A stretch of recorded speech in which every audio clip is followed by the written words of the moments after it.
আগামী 23শে এপ্রিল রাজ্য বিধানসভা নির্বাচন অনুষ্ঠিত হবে পশ্চিম বর্ধমান জেলার 9টি কেন্দ্রে।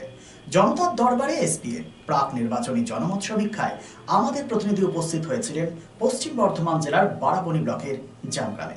কি বলছে সেখানকার সাধারণ মানুষ, শুনব। 2026 পশ্চিমবঙ্গ বিধানসভা নির্বাচন, এই নির্বাচনে 23 তারিখে অনুষ্ঠিত হবে পশ্চিম বর্ধমান জেলার, অর্থাৎ 23শে এপ্রিল পশ্চিম বর্ধমান জেলার 9টি বিধানসভা কেন্দ্রে নির্বাচন অনুষ্ঠিত হবে। একদম গ্রাউন্ড জিরো রিপোর্ট আমাদের প্রতিনিধি পৌঁছে গিয়েছিল পশ্চিম বর্ধমান জেলার বারাবণী ব্লকের জামগ্রামে। সেখানকার আর্থসামাজিক অবস্থার প্রেক্ষাপটে আমরা কথা বলেছিলাম সাধারণ মানুষের সাথে। কি বক্তব্য উঠে এলো?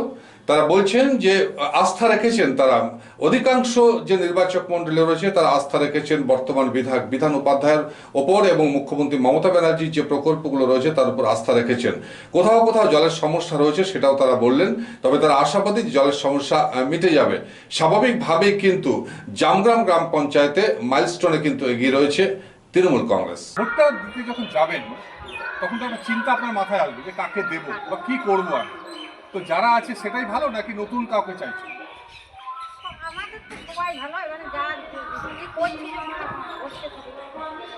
দিদির প্রকল্পগুলো পাচ্ছেন, মুখ্যমন্ত্রীর প্রকল্পগুলো পাচ্ছেন, মানে মমতা ব্যানার্জি যে সমস্ত সুযোগ দিচ্ছে সেগুলো পাচ্ছেন? যে বিনা পয়সায় চাল যে দিচ্ছে এটা পাচ্ছেন? মুখ্যমন্ত্রী মমতা ব্যানার্জির যে প্রকল্পগুলো সেগুলো পাচ্ছেন? সামনে নির্বাচন আছে, ভোট দেবেন তো নিশ্চয়ই। ভোট দেওয়ার আগে কি চাইছেন? যে পরিবর্তন দরকার, নতুন না অন্য কাউকে দরকার? যে আছে সেই থাক। কেন যে আছে সে থাক? সে অনেক কিছু কাজ করছে, বিপদ আপদে পাশে দাঁড়াচ্ছে, তার জন্য। ভোট তো দেবেন, ভোট দেওয়া তো গণতান্ত্রিক অধিকার। এখানে নিশ্চিন্তে ভোট দেওয়া যায়? এখানে নিশ্চিন্তেই ভোট এখানে নিশ্চিন্তেই। নিজের ভোট নিজে দিতে পারে? হ্যাঁ, এখানে ভোট কেউ কারো দেয় না, নিজের ভোট নিজেই দেয়। মানে কোনো হিংসা নেই? না, এখানে হিংসা কিছু নেই। ভোটটা দেওয়ার আগে তো কিছু চিন্তা মাথার মধ্যে আমরা মানুষ আমাদের আসবে, সে তো আসবে, কাকে দেবো না দেবো। যে আমাদের কাজ করবে তাকেই দিতে হবে। কাজ করছে বর্তমান সরকার, কাজ করছে, কাজ করছে। আপনি নিশ্চিন্তে বলছেন? এই যে এখানে সেট ঘরটা দেখছেন তো, ওই সেট ঘরটা হচ্ছে এই আমার কিনছে আমলে। এইখানে একটা সেট ঘর হয়েছে, দেখে আসুন, বড় সেট ঘর, এটা কিনছে আমলে কিনছে। মানে বিধান উপাধ্যায়ের উপর আস্থা রাখছেন? হ্যাঁ। আচ্ছা, আপনাদের এখানে গত ভোটে অরিজিৎ রায় এখান থেকে লিড পেয়েছিল, কিছু পেয়েছিল। তো এসছিল, তারপরে এসছিল? না, বিজেপির কোনো আর আসে নাই, ওই পয়সা লাস্ট আসা। আচ্ছা, ওই ভোটের দিনে এসেছিল, তারপরে আর আসে না। মানে ধরুন আপনাদের সুখ দুঃখে তিনি কি আসেন? ধরুন কেউ মারা গিয়েছেন, কারো মেয়ে বিয়ে হচ্ছে না, কেউ অসুস্থ হয়েছে, আসেন কি? না, একবারও আসে না। আচ্ছা, কারো ঘরেই না। আমাদের বিধান উপাধ্যায় ডাকলে আর করলে সব কিছুতেই আসে। আমাদের যে আছে এখানে, তাকে বড় সদস্যকে বলা হয় যে এই অবশ্যই আসতে হবে, তখন আসে। এই নির্বাচনটাকে কিভাবে দেখছেন? মানে কি চাইছেন? কি জানতে চাইছেন? আমরা চাইছি পরিবর্তন না প্রত্যাবর্তন? কেন দিদি, কেন দিদি মানুষের যা কাজ করেছেন সেটা বলার। বিধান উপাধ্যায় কিরকম কাজ করছে? বিকল্প তো এখানে সমস্যা কি রয়েছে এখনো পর্যন্ত? জলের সমস্যা রয়েছে। জলের সমস্যাটা আগে যেরকম ছিল এখন না, অনেকটা। এই সমস্যাটা নিয়ে বিধান উপাধ্যায় এমএলএ কি বলেছে? সরকারি প্রকল্পগুলো পাচ্ছি আমরা, আমার সলভ করার চেষ্টা করছি। বিজেপি বলছে এবার পরিবর্তন আবশ্যক। পশ্চিমবঙ্গে নরেন্দ্র মোদী বলে গেল ব্রিগেডে দাঁড়িয়ে যে এখানে পুষ্টিকরণের রাজনীতি হচ্ছে, একটা বিশেষ সম্প্রদায়কে তোল্লা দিচ্ছে তৃণমূল কংগ্রেস। কি বলবেন?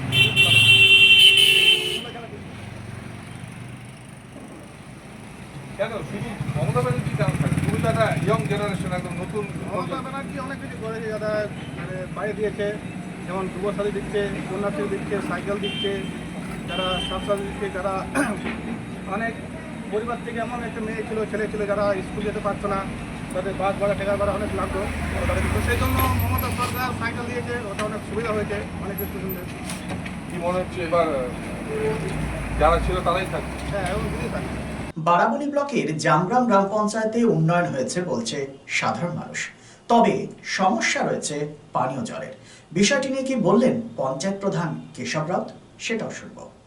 অনুষ্ঠিত হতে চলেছে পশ্চিম বর্ধমান জেলার 9টা বিধানসভাতে। আমরা বিধানসভা ভিত্তিক কিছু গ্রাউন্ড রিপোর্ট তুলে ধরার চেষ্টা করছি এসবিএন দর্শকদের মাঝে। এই মুহূর্তে আমরা উপস্থিত রয়েছি বারাবণী বিধানসভার জামগ্রাম গ্রাম পঞ্চায়েতে। ইতিমধ্যে আমরা মানুষজনের সাথে কথা বলেছি এবং আরও মানুষজনের সাথে কথা বলবো। তবে চলতে চলতে একটা চায়ের দোকানে পেয়ে গেলাম জামগ্রাম গ্রাম পঞ্চায়েতের প্রধান কেশব রাউতকে।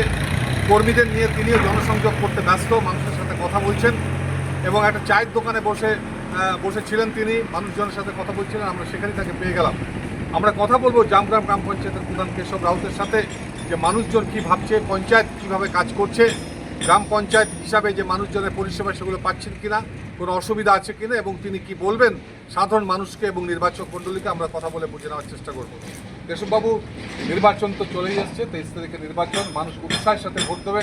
চিফ ইলেকশন কমিশনার জ্ঞানেশবাবু বলেছেন যে গণতন্ত্রের উৎসব হিংসামুক্ত পরিবেশে যাতে ভোট হয় তার জন্য সুনিশ্চিত করতে হবে। প্রথমে আপনাকে সরাসরি প্রশ্নটা করি যে জামগ্রাম গ্রাম পঞ্চায়েতের মানুষজন কি একদম নিশ্চিন্তে ভোট দিতে পারবে? এখন এখানে বরাবরই আমরা আমাদের এখানটা তৃণমূলের ঘাটে যাকে বলে। কিছুদিন আগে আপনি কি দেখলেন, এই মোদী সাহেব এসেছিলেন আমাদের কলকাতায়।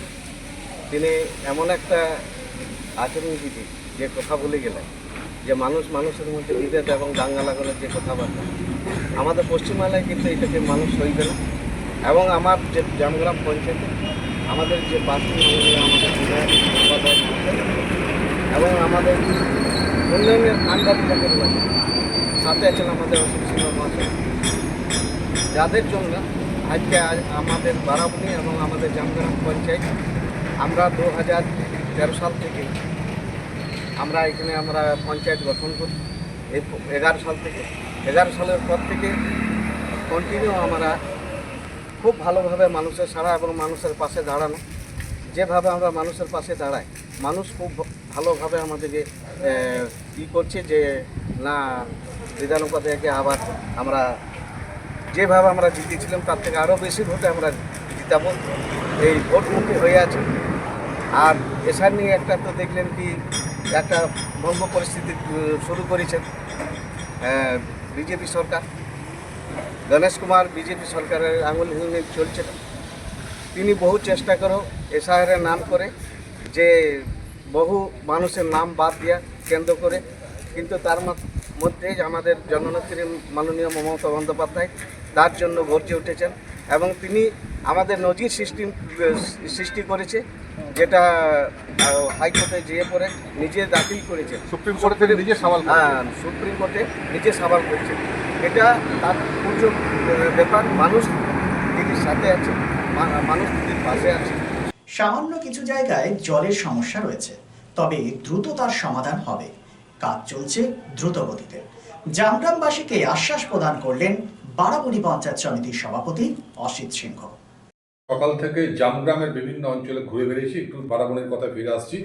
সেখানকার প্রচুর মানুষজনের সাথে আমরা কথা বলেছি। কথা বলে একটা জিনিস বোঝা গেল, তারা বিধান উপাধ্যায়ের কর্মকাণ্ডে এবং অসিত সিংহের কর্মকাণ্ডে খুশি। তারা পরিকল্পনা এবং প্রকল্পগুলো পাচ্ছে। কিন্তু জামগ্রামের একটা সমস্যা রয়েছে জল। তবে তারা বলছে আগের থেকে তুলনায় এই সমস্যাটা একটু কমেছে। কি বলবেন, তাদের প্রতি কি বলবেন? দেখুন, দাঁড়িয়ে বলবো কয়েকদিন অপেক্ষা করতে। আপনারা জানেন ইলেকশন ডিক্লেয়ার হয়ে গেছে। ইসিএল প্রায় 2 কোটি টাকার একটা প্রপোজাল আমরা দিয়েছিলাম, সেটা অ্যাপ্রুভালও হয়ে গেছে। সেটা খরাবর জামগ্রামের যে অংশগুলোতে জল নেই এখন, সেগুলো কিন্তু কমপ্লিট হয়ে যাবে কাজ খুব তাড়াতাড়ির মধ্যে। জামগ্রাম পঞ্চায়েতের বিস্তীর্ণ এলাকায় বহু সংখ্যক মানুষের সাথে কথা বললাম। ছোটোখাটো 2-1টি সমস্যা রয়েছে। জলের সমস্যাটা ছিল, এখনও আছে, তবে আগের থেকে কম। এবং পঞ্চায়েত প্রধান এবং পঞ্চায়েত সমিতির সভাপতি অসিত সিংহ এবং বিধায়ক বিধান উপাধ্যায় বলেছেন যে জলের সমস্যা খুব দ্রুত তারা মিটিয়ে দেবেন। তবে সরকারি প্রকল্পগুলো মানুষ পাচ্ছেন এবং মানুষ খুশিতে আছে। বিক্ষিপ্ত 2-1টি অসুবিধা ছাড়া সাধারণ মানুষ সুখে আছে এবং সরকারি প্রকল্পগুলো পাচ্ছে। এবং তারা বলছেন যে কোনো পরিবর্তনের দরকার নেই। আবার তারা মুখ্যমন্ত্রী মমতা ব্যানার্জি এবং বিধায়ক বিধান উপাধ্যায়ের উপর আস্থা রাখছেন। তারা বলছেন এখানে বিজেপির কোনো কর্মীকে তারা দেখতে পান না। তারা 5 বছর পর শুধু ভোট নিতে আসেন। এই 5 বছরে তাদেরকে টাকা পাওয়া যায় না। তাই স্বাভাবিকভাবেই যারা তাদের সুখ দুঃখে থাকে, প্রতিদিন যাদের সাথে থাকে, তাদের উপরে তারা আস্থা রাখছেন। আপাতত দেখা যাক যে জামগ্রাম গ্রাম পঞ্চায়েতের আগামী 23 তারিখে নির্বাচনটা কোন দিকে যায়। তবে মানুষজনের গ্রাউন্ড রিপোর্টে কিন্তু বলা হচ্ছে যে এখানে বিধান উপাধ্যায়ের থেকে পাল্লা ভারী। ক্যামেরায় রাজার সাথে পরিতোষ পোদ্দার, বারাবণী ব্লকের জামগ্রাম গ্রাম পঞ্চায়েত। শহর আসানসোলের মহিশিলা কলোনি কার্যত একটি আধুনিক উপনগরী। আবাসন শিল্পের চাহিদা মেটাতে ক্লাসিক রিয়েলটরস আরও একটি প্রকল্প, তপতি এনক্লেভ G+5। তপতি এনক্লেভে আপনি পাবেন 3 BHK ও 2 BHK এর আধুনিক রুচিসম্মত মনের মতো ফ্ল্যাট। বিশাল কম্পাউন্ডে রয়েছে গার্ডেনিং থেকে শুরু করে parking plaza, 24/7 lift, electric, water service and many more. সবুজ প্রকৃতির মাঝে দূষণমুক্ত পরিবেশে নির্মিত হচ্ছে তপতি এনক্লেভ।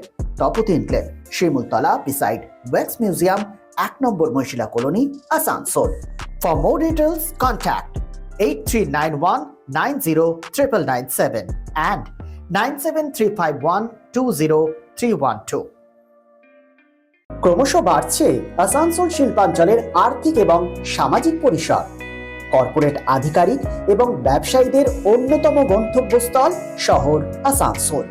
হোটেল ইন্ডাস্ট্রির গুণগত মান বজায় রেখে আসানসোলের অন্যতম আধুনিক রুচিসম্মত থাকার জায়গা hotel Sarita dream and dormitory. এখানে পাবেন এসি, নন এসি, সিঙ্গেল এবং ডাবল বেডরুম এবং আরও অন্যান্য সুবিধা। Hotel Sarita 69 GT road near Reliance jewels, ভাঙ্গা পাঁচিল, আসানসোল 3। Phone number 8603249260 and 7908616425।